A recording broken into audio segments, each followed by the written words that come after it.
Caminar con Jesús debió ser algo maravilloso. Los discípulos, ese grupo de personas llamadas por Dios para llevar a cabo una misión especial, fueron testigos de grandes maravillas. Y para este grupo selecto, lo milagroso se volvió cotidiano.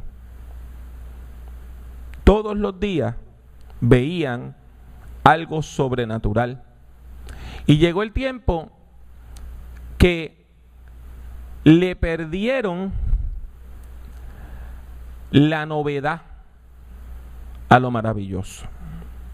Los discípulos vieron a Jesús sanando personas leprosas, paralíticas, sanando personas a la distancia, reprendiendo demonios, levantando muertos, dándole vista a las personas ciegas, curando a un hombre que tenía una mano seca y hasta reprendiendo las tormentas sobre el mar de Galilea. Todo eso de acuerdo al Evangelio según San Mateo. Y quizás el milagro más espectacular fue cuando en una ocasión Jesús estaba a las riberas del mar de Galilea y llegó una multitud y Jesús comenzó a enseñarles y a predicarles y se hizo tarde y ya las personas no podían encontrar dónde ir a comprar alimento y Jesús le dice a los discípulos: denle ustedes de comer. Y nada más tenían unos cuantos pedacitos de pan, unos cuantos pedacitos de pescado ahumado. Y Jesús comienza a repartirlo y a repartirlo y a repartirlo y a repartirlo. Y más de 4,000 personas comen de eso. Y después sobran 7 canastas. Y después de ese milagro tan impresionante, los enemigos de Jesús, algunos fariseos, no todos, algunos fariseos y algunos saduceos, se confabulan en contra de él y deciden hacerle daño. Deciden tenderle una trampa y comienza una gran polémica que vemos a través de todo el comienzo del capítulo 16 entre Jesús y sus enemigos. Y así Jesús llega a una ciudad que se encontraba cerca del monte Hermón. El nombre griego de esta ciudad era Páneas.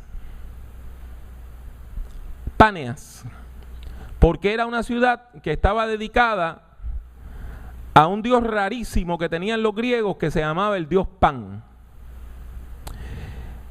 Pan era el dios de los campos, de la vida silvestre, pero también era un dios de la fertilidad, de la sexualidad. Y su figura estaba unida al culto al sexo, a la fiesta y al desenfreno. Las estatuas de Pan lo presentaban como un fauno o un sátiro. Y usted dirá, ¿un sátiro? Para nosotros un sátiro es un hombre que es un ofensor sexual. Pues mire, esa palabra viene de eso. Un sátiro en la mitología griega era una divinidad campestre y lasciva, interesada en la sexualidad, que tenía el torso de un hombre pegado al cuerpo de un cabro o de un chivo. De acuerdo a la mitología griega, los sátiros tenían cara de ser humano, barba, cuernos de cabro, patas de cabro, orejas de cabro y la cola del caballo o del chivo. Y como eran seres lascivos, de ahí es que viene que cuando en nuestros tiempos un hombre abusa de la niñez o de las mujeres, se le dice sátiro. De todos modos, para el tiempo de Jesús ya esa ciudad de Páneas había perdido su nombre. Había un nuevo gobernador en esa región y le asignaron esa ciudad. Ese nuevo gobernador, la Biblia lo llama Felipe, pero originalmente se llamaba Herodes Boeto. Era uno de los hijos de Herodes el Grande y parece que no le gustó el nombre del original, que no es muy lindo que digamos, y se puso de nombre Herodes Felipe I. Y para buscar el favor del emperador de turno, también le cambia el nombre a esa ciudad de Páneas y le pone de nombre Cesarea, o sea, la ciudad del César. Eso es lo que quiere decir Cesarea. La ciudad del César. Y como en el Nuevo Testamento se nos habla de dos ciudades que se llaman Cesarea, una Cesarea del Mar, que era un puerto del mar Mediterráneo, donde vivía el gobernador militar romano, que en el tiempo de Jesús era Poncio Tiberio Pilato. Y esta otra, que estaba cerca del monte Hermón, en el terreno que de lo que hoy llamamos el Líbano, cerca de donde comienzan las fuentes del río Jordán, y esa se le llama Cesarea de Filipos. Y es en esa ciudad, en Cesarea de Filipos, una ciudad dedicada al César, al emperador romano, donde Jesús decide confrontar a sus discípulos. El maestro Galileo le sorprende con una pregunta y le dice: ¿quién dicen los hombres que es el Hijo del Hombre? ¿Quién dice la gente que soy yo? Sorprendidos ante la pregunta, los discípulos comienzan a decir lo que dice la gente. ¿Tú quieres saber lo que dice la gente? Te vamos a decir lo que dice la gente. Algunas personas piensan que tú eres Juan el Bautista, que después de muerto ha vuelto a la vida. Otras personas piensan que eres el profeta Elías. ¿Por qué? Porque en el Antiguo Testamento Elías no muere, sino que es arrebatado al cielo en un carro de fuego. Y mucha gente dijeron: bueno, este hombre hace milagros como los hacía Elías. Eso quiere decir que volvió del cielo Elías. Otros lo comparaban con Jeremías o con alguno otro de los grandes profetas que de manera milagrosa había vuelto a la vida. Pero Jesús continúa su interrogatorio.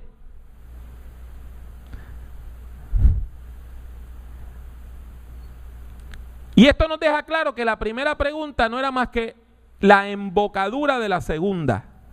La primera pregunta estaba preparando el terreno para la segunda pregunta.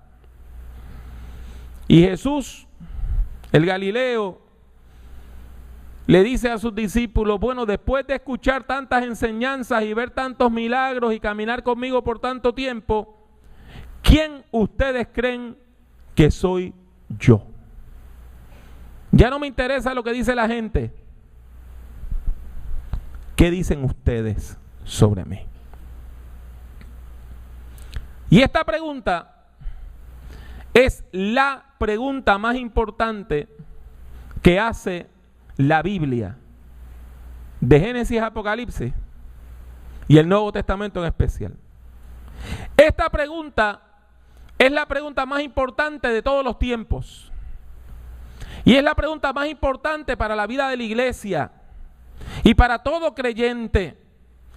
Hoy el Cristo resucitado nos sigue confrontando, preguntando y desafiando. ¿Y tú? ¿Qué crees? ¿Qué es lo que crees tú?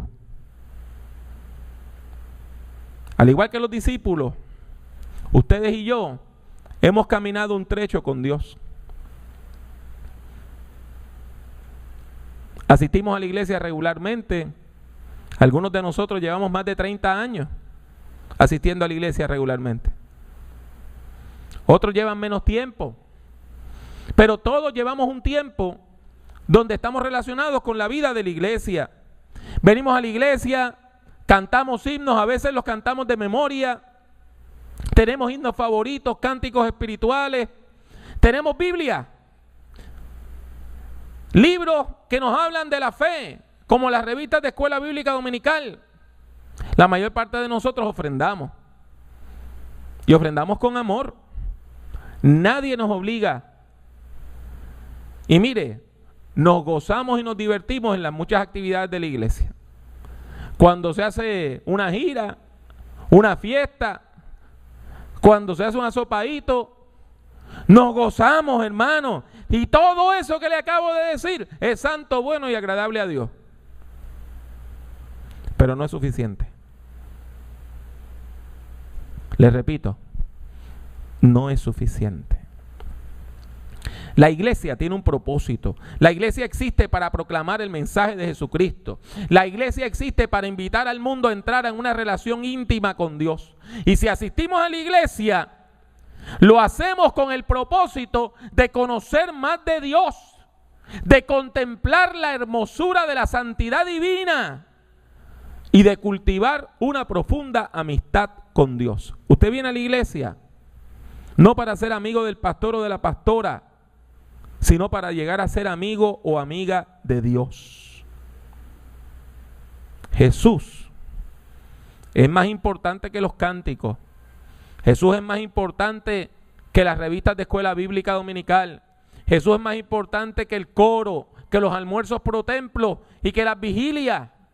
Y por eso el Cristo resucitado que confrontó a los suyos en el pasado, nos sigue confrontando a nosotros y preguntando, ¿y tú? ¿Qué crees tú? ¿Quién tú crees que soy yo? Antes de continuar, hay un detalle que ya yo les dije, pero yo les aseguro que la mayor parte de ustedes no han hecho la conexión y no han comprendido la importancia que tiene ese detalle.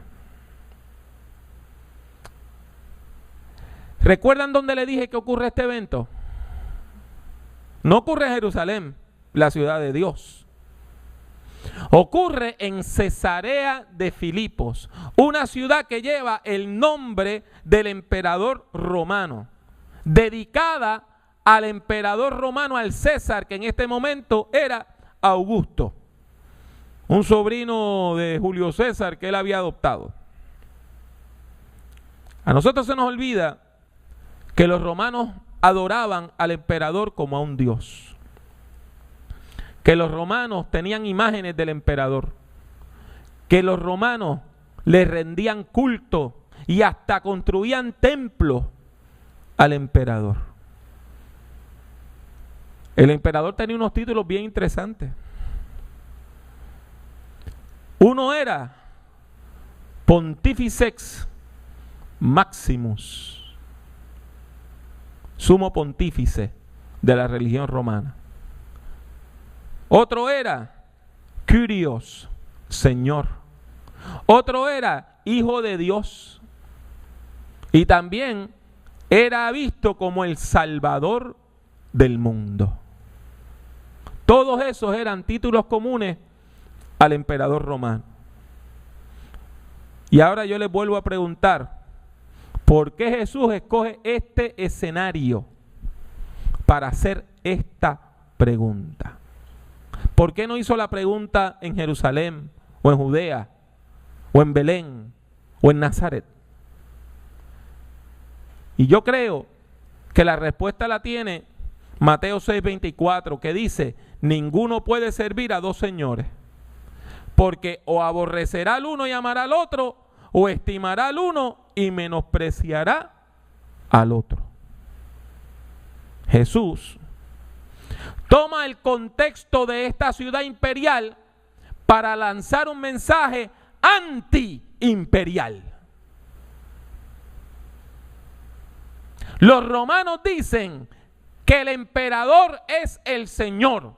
¿Y usted qué cree? ¿Quién es el Señor? ¿Augusto o Jesús? En el fondo Jesús nos está preguntando dónde está nuestra lealtad, dónde está nuestro corazón, quién es el Señor de nuestras vidas, César o Jesús. Lo que está en juego aquí en nuestra respuesta es dónde está nuestra fidelidad y dónde está nuestro compromiso. ¿En quién está puesta nuestra fe? Hermano Pablo, eso es fácil porque ya el imperio romano no existe. Sí, usted tiene toda la razón, pero hay personas que tienen su fe puesta en el dinero, o en ellos mismos, o en la fuerza, o en el revólver que tienen debajo del matre.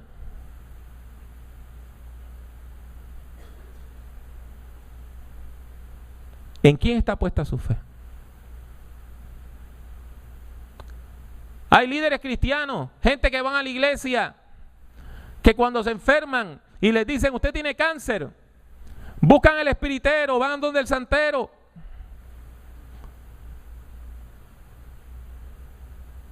Por si acaso. ¿En quién está puesta su confianza? ¿En Jesús o en los elementos de este mundo? La gran pregunta es en cuál reino creemos y con cuál reino estamos comprometidos. ¿El reino de los hombres o el reino de Dios? Simón Pedro, hablando a nombre de sus amigos y compañeros, los discípulos, le dice a Jesús, tú eres el Cristo, el Hijo del Dios viviente. Quiera Dios que esa sea nuestra respuesta también.